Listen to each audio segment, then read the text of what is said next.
Nakababahala na itong continued presence ng monster ship ng China Coast Guard within the exclusive economic zone of the Philippines, no? Dahil hindi nga niya kinikilala ang pagkapanalo natin noong 2016 sa Permanent Court of Arbitration. And are you also of the opinion na nino-normalize lamang ng Beijing yung presence nila sa loob ng ating EEZ? Ano po ang inyong masaloobin na hindi na po umaalis itong monster ship ng China? Kung aalis man sandali, may papalit na ibang Coast Guard ship. Professor Pitlo. Well, yun nga po, no, isa sa mga developments na nangyari, noong nakaraang taon, nakita na rin natin yung presensya ng CCG China Coast Guard ship na isa sa yung malaking monster ship na yan. Alam natin na China ang may malaking Coast Guard fleet, no? At syempre yung mga Coast Guard vessels niya, di hamak na ilang beses sinlaki ng pinakamalaking vapor ng Coast Guard natin, BRP, whether yung Gabriela Silang or yung Teresa Magbanwa. So, last year nakita natin na nagkaroon din ng parang stare down between BRP Teresa Magbanwa at itong Coast Guard ship, monster Coast Guard ship ng China dito sa may Sabina Shoal, no? At ngayon nga dito sa may area ng Scarborough, sa Panatag Shoal, madalas na nakikita yan at papalapit dito sa Pampang, baybayin ng Zambales. So yun nga, isa sa mga issue na ni-raise yan itong meeting at yun nga, in-express naman ng ating pamahalaan, ng ating pagkabahala dito sa development na ito.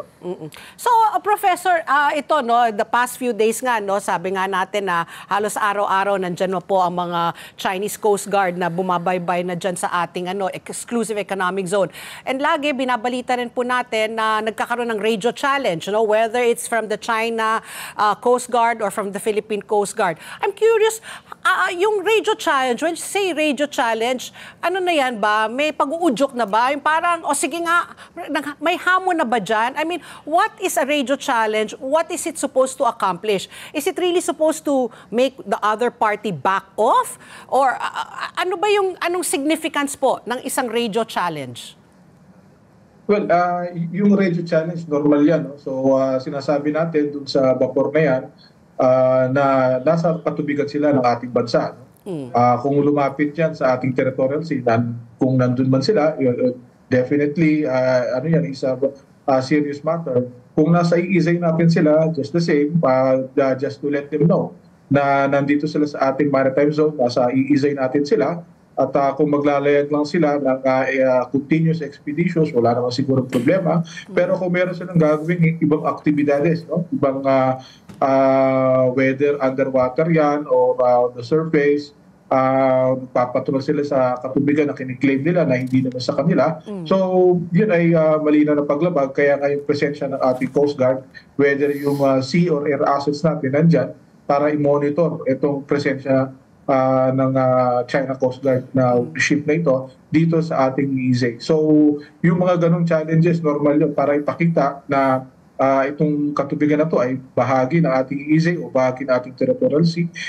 Sa bahagi naman ng China, kinokontest siguro nila yung area ng Scarborough Shoal kasi kiniklaim nila yon. At kung lumalayag sila, labas sa territorial sea ng Scarborough Shoal, siguro kiniklaim nila na sila ay continuous journey lang. No? So, yung pagmamatsyag sa ating bahagi, vigilance sa ating bahagi, ay expected yun. So, tinitingnan natin yung area na yan. Okay.